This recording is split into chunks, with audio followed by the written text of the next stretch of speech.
მოგესალმებით, მე ვარ თეონა გეგელია და თქვენ უყურებთ ნამდვილ ისტორიებს. დღეს განვაგრძობ ლაპარაკს ბიზანტიის შესახებ. ეს არის დაპირებული მეორე ეპიზოდი და შევეცდები გიამბოთ თან მაქსიმალურად მოკლედ ყველაფერი, რაც თანამედროვე ადამიანს სჭირდება იმისთვის, რომ წარმოდგენა ჰქონდეს ამ იმპერიის და მისი გავლენის შესახებ. მადლობა ყველას, ვინც გვიყურებს, იწონებს და აზიარებს ჩვენს ვიდეოებს. მადლობა ჩვენს ახალ გამომწერებს და ერთგულ მაყურებლებს. თქვენი აქტიურობა, მოწონებები, კომენტარები ძალიან მნიშვნელოვანია YouTube-ის ალგორითმისთვის, რომ დაეხმაროს ჩვენს არხს ზრდაში და განვითარებაში. ვისაც მეტად სურს დახმარება, მათთვის ყველა მონაცემი ამ ვიდეოს აღწერაშია.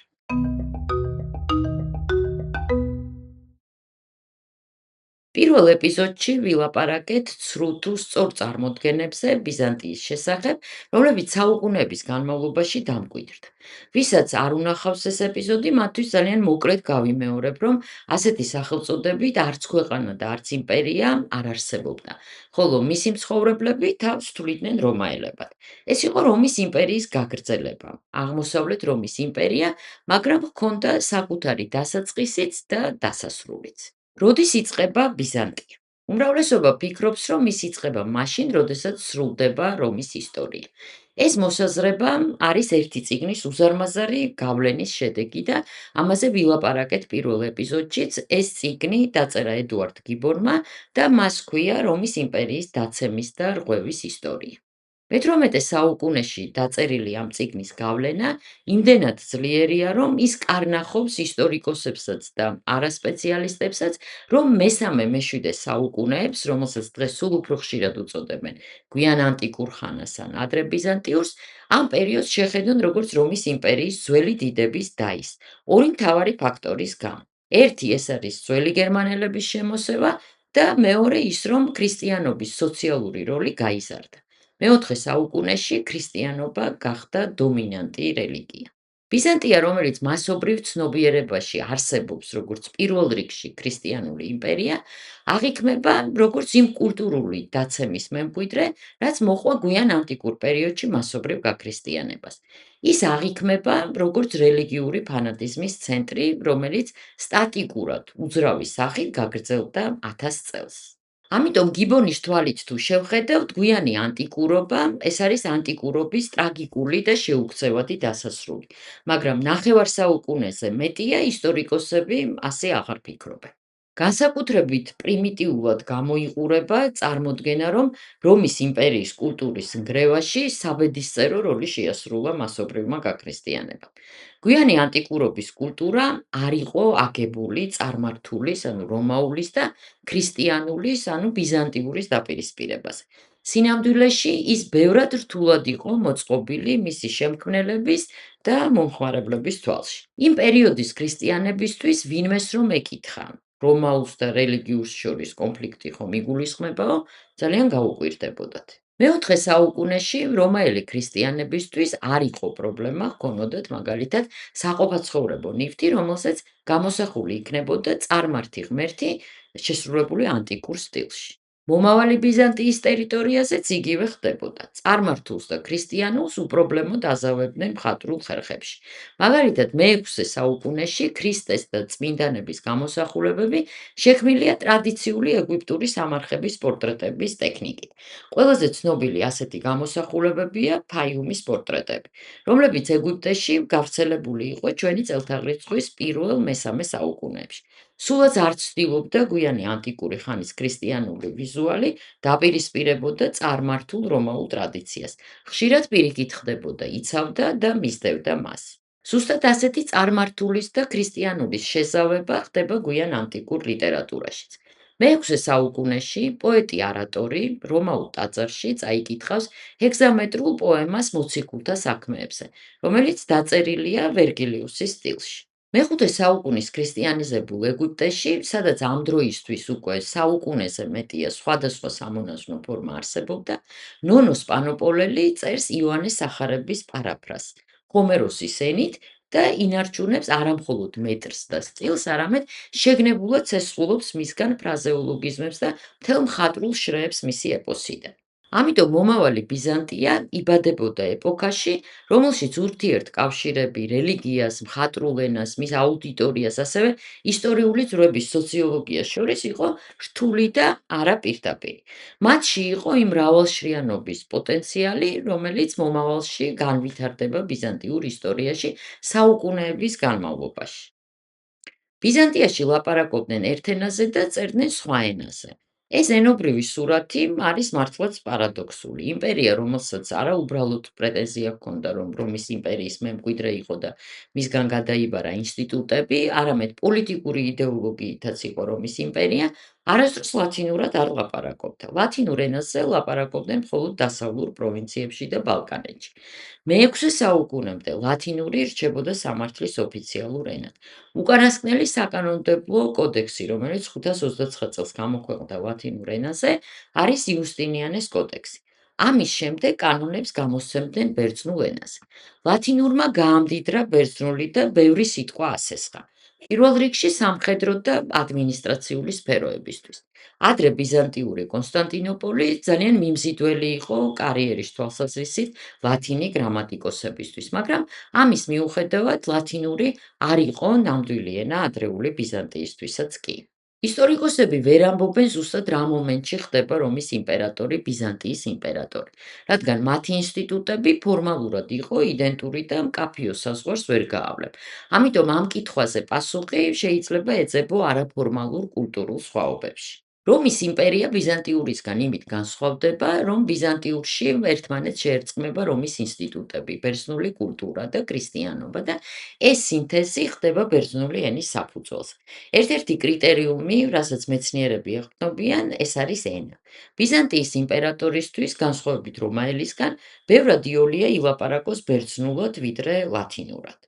მაგრამ როგორია ეს ბერძნული ენა? ბიზანტიის ბერძნული ენა, ესაა ან დამახინჯებული ძველბერძნული, თითქმის პლატონის დიალოგები, მაგრამ ბოლომდე არა, ან პროტო-ახალ ბერძნული, თითქმის თანამედროვე, მაგრამ ბოლომდე არც ეს. მართლაც ეს ბიზანტიური ბერძნული მოუხელთებელი ენაა. ის არ განვითარებულა თანმიმდევრული ცვლილებების საფუძველზე, რადგან ენის განვითარებაში ყველა წინგადადგმულ ნაბიჯს მოსდევდა ერთი უკან გადადგმული. ეს კი იყო თავად ბიზანტიელების ენისადმი დამოკიდებულების ბრალი. მაგალითად, სოციალურად პრესტიჟული იყო ჰომეროსის და ატიკური პროზის კლასიკოსების ენობრივი ნორმა.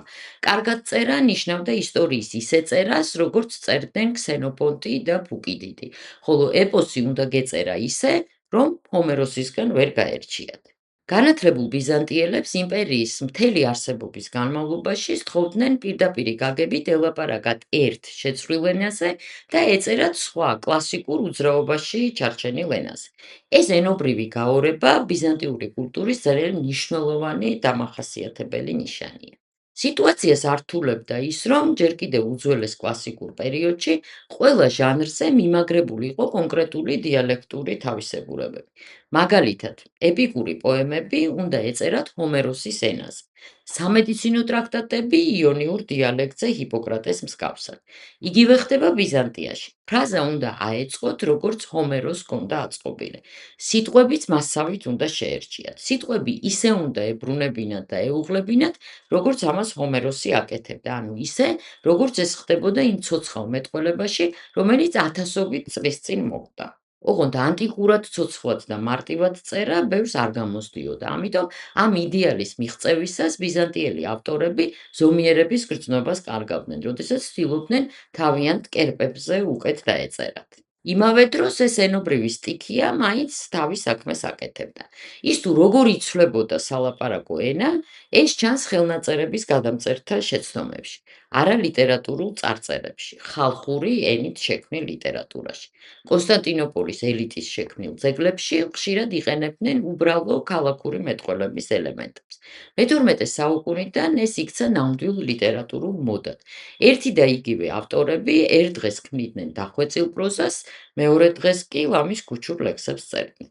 ამ ორენოვნებამ გააჩინა კიდევ ერთი ბიზანტიური ფენომენი, რასაც ჰქვია მეტაფრაზირება. თარგმნასთან ერთად ისინი ტექსტის ორიგინალს საკუთარი სიტყვებით, ახალი სიტყვებით გადმოსცემდნენ და ცვლიდნენ სტილს. ხან აღმატებულ ხარისხში გადაჰყავდათ, ანუ ძალიან ართულებდნენ, ხან უფრო ამარტივებდნენ. არც ერთი ნაწარმოები არ იყო ხელშეუხებელი. წმინდა ტექსტების ენასაც კი არ ჰქონდა ბიზანტიაში საკრალური სტატუსი. სახარება შეიძლება სხვა სტილში გადაეწერათ, როგორც ეს გააკეთა ჩვენ მიერ ნახსენებმა ნონოს პანოპოლეუმ.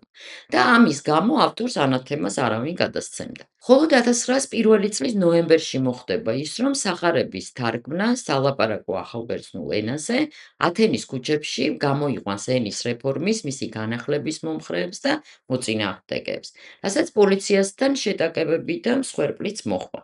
მიზეზი იყო ის, რომ გაზეთმა აკროპოლისმა გამოაქვეყნა სახარების თარგმანი ახალბერძნულ ენაზე. დემონსტრანტები თარგმნელის დასჯასაც ითხოვდნენ, ეს იყო ალექსანდრე პალისი. მოკლედ მსგავსი რამ ბიზანტიაში აზრად არ მოუვიდოდათ. ხატმებრძოლეობა ესაა ყველაზე ცნობილი და სპეციალისტებისთვისაც კი ბიზანტიის ისტორიის ყველაზე ამოუხსნელი პერიოდი. ის თუ რამდენად ღრმა კვალი დატოვა მან ევროპის კულტურულ მეხსიერებაში, ამაზე მიუთითებს მაგალითად ის, რომ ინგლისურ ენაში შეგიძლია გამოიყენოს სიტყვა ხატმებრძოლი ისტორიული კონტექსტის გარეშე და ასე უწოდო ზოგადად მიამბოხეს. ეხლა როგორი იყო ქრონოლოგია? მე-7 და მე-8 საუკუნეების მიჯნაზე რელიგიური გამოსახულებების თაყვანისცემის თეორიული მხარე ჩამორჩებოდა პრაქტიკას და ძალიან. მე-7 საუკუნის შუა წლებში არაბების დამპყრობლურმა კამპანიებმა ბიზანტიის იმპერიაში შექმნა სერიოზული კულტურული კრიზისი. ამ კრიზისმა კი თავის მხრივ გამოიწვია აპოკალიფტური განწყობების ზრდა, ცრურწმენების გამრავლება და ხატების ქაოტური თაყვანისცემის პრაქტიკა, რომელსაც ზოგჯერ მაგიური პრაქტიკებისგანაც კი ვერ გაარჩევთ. ხატების ასეთი თავგზავნეული თაყვანისცემა, რომელსაც არ ჰქონდა ფილოსოფიური თუ თეოლოგიური დასაბუთება, ეკლესიის მსახურთა ნაწილს ძალიან არ მოსწონდა და მასში ხედავდა წარმართობის ნიშნებს. იმპერატორი ლეონ მესამე აღმოჩნდა რთულ პოლიტიკურ სიტუაციაში, გამოიყენა ეს უკმაყოფილება, რომ შეექმნა ახალი მაკონსოლიდირებელი იდეოლოგია. ხატმებრძოლეობის პირველი ნაბიჯები გადაითქმება 726-730 წლებში, მაგრამ ნამდვილი რეპრესიები და ხატმებრძოლური დოგმატის თეოლოგიურად დასაბუთება დაემთხვევა ყველაზე ოდიოზური ბიზანტიელი იმპერატორის კონსტანტინე მეხუთის მმართველობას. ესაა 751-775 წლები. 754 წელს საეკლესიო კრებამ, იერიას კრებამ, დავა სხვა საფეხურზე გადაიყვანა და ამის შედეგი იყო ის, რომ დავა იმაზე კი არ დაიწყო, რომ ცრურწმენები არ ვარგან და უნდა ვებრძოლოთ, ან ის, რომ ძველი აღთქმით კერპი არ უნდა შეიქმნა, არამედ ქრისტეს ჰიპოსტაზზე. შეიძლებოდა თუ არა მისი გამოსახვა საერთოდ, თუკი მისი ღვთიური ბუნების აღწერა შეუძლებელია. დილემა იყო ასეთი: ხატების თაყვანისმცემლები აშავებდნენ ან იმას, რომ ხატებზე გამოსახავდნენ მხოლოდ ქრისტეს სხეულს, მისი მეორე ღვთიური ბუნების გარეშე, ან იმას, რომ ზღუდავდნენ ქრისტეს ღვთიურ ბუნებას იმით, რომ მხოლოდ მის ხილულ სხეულს აღწერდნენ. 787 წელს იმპერატორმა ირინე ათენელმა ნიკეაში ახალი კრება გამართა და მისმა წევრებმა ჩამოაყალიბეს პასუხი. მათ ხატმებრძოლურ დოგმატს უპასუხეს ხატების თაყვანისცემის დოგმატით, რითაც არსებულ ქაოტურ პრაქტიკებს გაუჩნდა სრულყოფილი თეოლოგიური საფუძველი. ამის მიუხედავად 815 წელს იმპერატორმა ლეონ მეხუთემ ისევ მიმართა ამ ხატმებრძოლურ პოლიტიკას, რითაც შეეცადა თავი წარმოეჩინა კონსტანტინე მეხუთის მემკვიდრედ, რომელიც ბოლო საუკუნის განმავლობაში იყო ყველაზე წარმატებული მმართველი და ყველაზე საყვარელი იმპერატორი არმიისთვის და ამ პერიოდზე მოდის არამხოლოდ რეპრესიების ახალი ტალღა, არამედ თეოლოგიური აზრის განვითარების ახალი ტალღაც. ხატმებრძოლეობის ეპოქა დასრულდება 853 წელს, როდესაც მას საბოლოოდ დაგმობენ როგორც ერეს, მაგრამ ეს შლეიფი ბიზანტიელებს 1453 წლამდე გაჰყვებათ. საუკუნეების განმავლობაში ნებისმიერი საეკლესიო დავის მონაწილეები ერთმანეთს ამხელდნენ ფარულ ხატმებრძოლეობაში და ეს იყო ყველა სხვა ბრალდებაზე სერიოზული ბრალდება. ერთი შეხედვით თითქოს ყველაფერი მკაფიო და გასაგებია, მაგრამ როდესაც ისტორიკოსები იწყებენ ამ ზოგადი სქემის დაზუსტებას, იწყება პრობლემები და საფუძველი ძალიან მყიფეა. მთავარი სირთულეა წყაროების მდგომარეობა. პირველი ხატმებრძოლეობის შესახებ ტექსტები დაწერილია გაცილებით გვიან, თანაც ხატების თაყვანისმცემლების მიერ. მე-9 საუკუნის 40-იან წლებში თითქმის სრულად დაიწერა ხატმებრძოლეობის ისტორია მისი ოპონენტების პოზიციებიდან. შედეგად დავის ისტორია სრულად დამახინჯდა. პოლემისტური ხერხების არსენალი, რომლებსაც ამ ტექსტებში იყენებდნენ თავიანთი ოპონენტების გასაშავებლად, იყო ძალიან დიდი. იქმნებოდა ლეგენდები თუ როგორ ზულდათ ხატმებრძოლეებს განათლება. მაგალითად, რომ ლეონ მესამემ დაწვა უნივერსიტეტი კონსტანტინოპოლში, რომელსაც სინამდვილეში არც არასდროს უარსებია. რომ კონსტანტინე მეხუთე მონაწილეობდა წარმართულ რიტუალებში, სადაც ადამიანებსაც სწირავდნენ მსხვერპლად, რომელს თითქოს ზულდა ღვთისმშობელი და ქრისტეს ღვთიურ ბუნებაში ეჭვი ეპარებოდა და ასე შემდეგ. თანაც თუკი მსგავსი მითები მარტივია და დიდი ხანია უარყოფილია, არის ისეთებიც, რომლებზეც მეცნიერები დღემდე კამათობენ. არ წყდება დავა მაგალითად ისეთ მნიშვნელოვან საკითხებზე, როგორებიცაა რა როლი ჰქონდა ისლამურ გავლენას ხატმებრძოლეობის გაჩენაზე.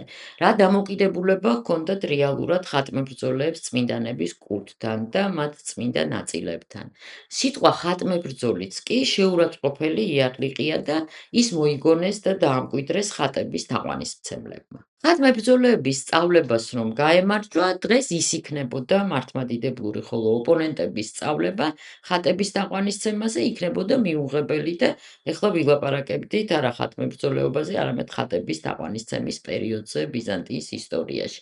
და რაც მთავარია, აღმოსავლეთ ქრისტიანობის მთელი მომდევნო ისტორია და ვიზუალური ესთეტიკა იქნებოდა აბსოლუტურად განსხვავებული. რაც შეეხება ისლამურ გავლენას, როგორც თქვით, ეს სადავო საკითხია მეცნიერულ წრეებში, მაგრამ არსებობს მოსაზრება, რომ როდესაც ისლამი ელვისის სწრაფით ვრცელდებოდა, ბიზანტია კი აღმოსავლეთ ტერიტორიებს კარგავდა, ეს ქრისტიანული იმპერია აღმოჩნდა ახალი მონოთეისტური ძალის წინაშე, რომელიც კატეგორიულად უარყოფდა ნებისმიერი ცოცხალი არსების გამოსახვას. იდეოლოგიური გამოწვევა იყო ასეთი: არაბების სამხედრო წარმატებებმა ბიზანტიელი იმპერატორები, დაწყებული ლეონ მესამედან, დააფიქრა, ხომ არ იყო ქრისტიანების სამხედრო მარცხი ღვთის რისხვის შედეგი, მეორე მცნების დარღვევისთვის არ ახსნა თავისა შენისა კერპი და ეკლესიის შიგნით კერპთაყვანისმცემლობის საყვავება. მაგრამ მეცნიერები მაინც ფიქრობენ, რომ ისლამის ბრძოლა გამოსახულებებთან შეიძლება იყო ბიძგი იმპერატორებისთვის, რომლებსაც ისედაც უნდოდათ სახელმწიფო და რელიგიური ძალაუფლების გაძლიერება და ბიზანტიური ხატმებრძოლეობის ფესვები ბევრად ღრმა და სოციალური შინაარსისაა. დასავლეთში ბიზანტია არასდროს უყვარდათ. მართალია ვაჭრობა, რელიგიური და დიპლომატიური ურთიერთობები ბიზანტიას და დასავლეთ ევროპას შორის მთელი შუა საუკუნეების განმავლობაში გრძელდებოდა, მაგრამ სინამდვილეში ისინი დიდად არც თანამშრომლობდნენ და არც ესმოდათ ერთმანეთის. მეხუთე საუკუნის ბოლოს დასავლეთ რომის იმპერია დაიშალა ბარბაროსულ სახელმწიფოებად და რომაულობის ტრადიცია დასავლეთში შეწყდა, მაგრამ შენარჩუნდა აღმოსავლეთში. რამდენიმე საუკუნის შემდეგ გერმანიის ახალ დასავლურ დინასტიებს მოუნდათ იმის ხაზგასმა, რომ იყვნენ რომის იმპერიის მემკვიდრეები და ბიზანტიელ პრინცესებზეც ქორწინდებოდნენ. კარლოს დიდის სამეფო კარი ეჯიბრებოდა ბიზანტიას. ეს ჩანს არქიტექტურასა და ხელოვნებაში. მაგრამ კარლოსის იმპერიული პრეტენზიები მხოლოდ აძლიერებდა უთანხმოებას აღმოსავლეთს და დასავლეთს შორის. კაროლინგური აღორძინების კულტურას ჰქონდა პრეტენზია, რომ ის იყო რომის ერთადერთი კანონიერი მემკვიდრე. მეათე საუკუნეში კონსტანტინოპოლიდან ჩრდილოეთ იტალიისკენ სახმელეთო გზა ბალკანეთის გავლით და დუნაის გასწვრივ ბარბაროსთა ტომებმა გადაკეტეს. დარჩა მხოლოდ საზღვაო გზა, რის გამოც შეიზღუდა კომუნიკაცია დასავლეთს და ბიზანტიას შორის და კულტურული გაცვლაც გართულდა. ჯვაროსნულმა ლაშქრობებმა კიდევ უფრო დაამძიმა სიტუაცია და კიდევ უფრო გაიზარდა ეს იდეოლოგიური ბზარი დასავლეთს და აღმოსავლეთს შორის, რაც ისედაც ღრმავდებოდა შუა საუკუნეების განმავლობაში ამ თეოლოგიური დავებით.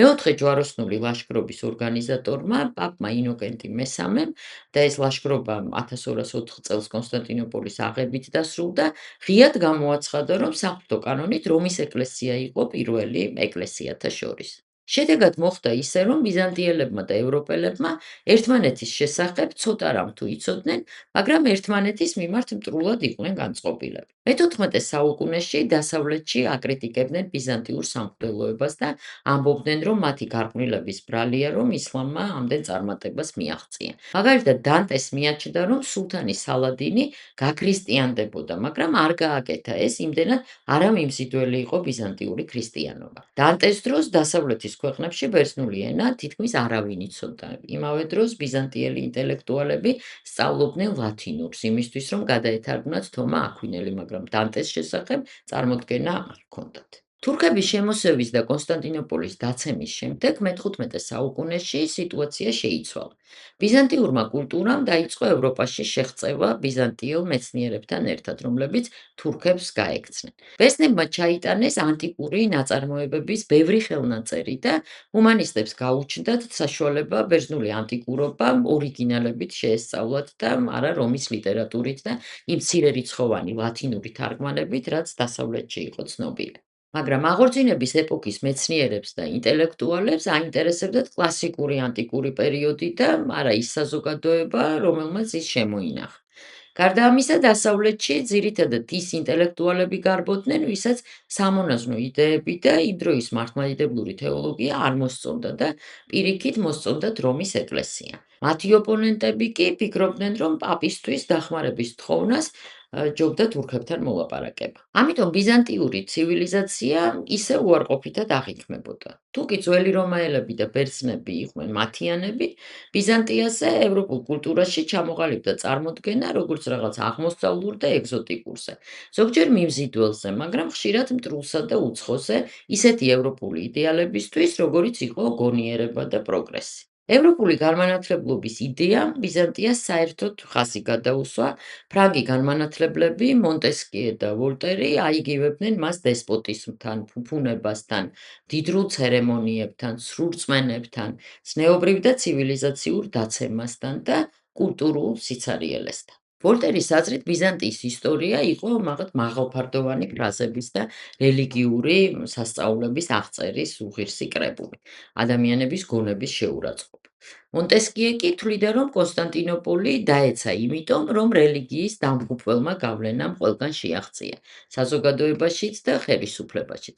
განსაკუთრებით აგრესიულად ახსენებდა ის ბიზანტიის სასულიერო პირებს, ხატების თაყვანისცემას და თეოლოგიურ დავებს.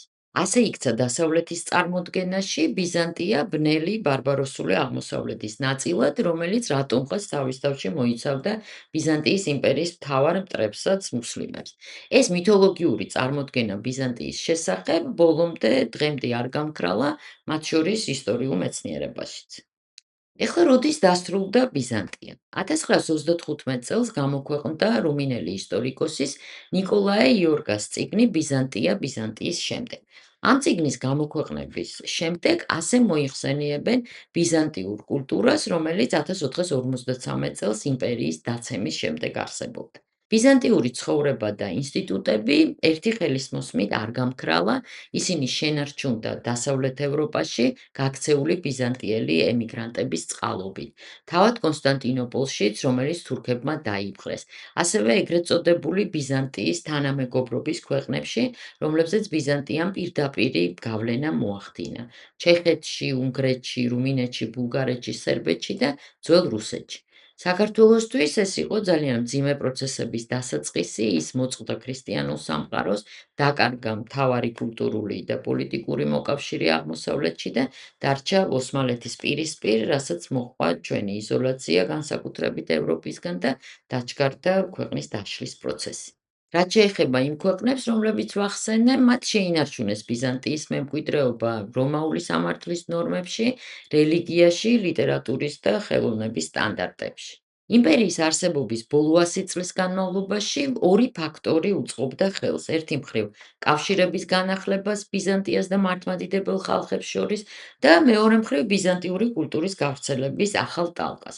პირველ რიგში ლიტურგიული ტექსტების და ბერ-სამონაზვნო ლიტერატურის გზით. ესენია პალეოლოგოსთა კულტურული აღორძინება და ისიხასტური იგივე პალამიური პოლემიკა. გარდა ამისა, ოსმალეთის იმპერიამ ოფიციალურად ცნო კონსტანტინოპოლის პატრიარქი. როგორც მართლმადიდებლური თემის ხელმძღვანელი, ის განაგრძობდა ეკლესიის მართვას, რომლის იურისდიქციაშიც დარჩნენ ძველი რუსეთი და ბალკანეთის მართლმადიდებელი ხალხები. და ბოლოს დუნაის სამთავროების ვლახეთისა და მოლდოვას მმართველებმა, რომლებიც სულთანს ექვემდებარებოდნენ, შეინარჩუნეს ქრისტიანული სახელმწიფოებრიობა და კულტურულად და პოლიტიკურად თავს ბიზანტიის იმპერიის მემკვიდრეებად თვლიდნენ. მათ განაგრძეს სამეფო კარის ცერემონიის, ბერძნული განათლების და თეოლოგიის ტრადიციები და მხარს უჭერდნენ კონსტანტინოპოლის ბერძნულ ელიტას ფანარიოტებს. 1821 წელს ბერძნები თურქებს აუჯანყდებიან. ამ აჯანყების ორგანიზატორი იყო ფანარიოტი ალექსანდრე იფსილანტი. იფსილანტის დროშის ერთ მხარეს იყო წარწერა სიმ პობედიში და კონსტანტინე დიდის გამოსახულება, მეორე მხარეს კი ბიზანტიის იმპერიის აღორძინების სიმბოლო ალიდან აღმდგარი ფენიქსი. აჯანყება სასტიკად ჩაახშეს, ხოლო კონსტანტინოპოლის პატრიარქი ჩამოახრჩეს. ნიკოლაი იორგის მიაჩნია, რომ ბიზანტია ბიზანტიის შემდეგ სწორედ ამ წარუმატებელი აჯანყების დროს დასრულდა. მისი იდეოლოგია კი გაიფანტა ბერძნულ ნაციონალიზმში. თქვენ რა იცით ბიზანტიის იმპერიის და მისი როლის შესახებ, მათ შორის საქართველოსთვის, მოგწერეთ კომენტარებში. მანამდე კი გამოიწერეთ ნამდვილი ისტორიები და დაელოდეთ ახალ ეპიზოდებს. ნახვამდის.